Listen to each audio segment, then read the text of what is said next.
Fakultet sam upisao iz razloga što sam veliki zaljubljenik u prirodu, te nakon završene šumarske škole logičan slijed je bio upisivanje baš ovog fakulteta.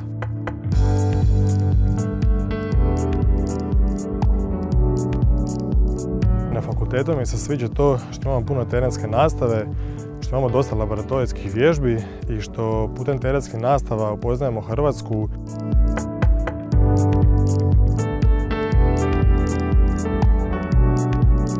Prednost ovog fakulteta je ta što teorijski dio se može primijeniti u stvarnosti i to se baš događa ovdje na terenu i što ćete upoznati puno ljudi, što imamo dobru menzu, profesori su jako pristupačni, može ih nalaziti svako vrijeme i uvijek će pomoći.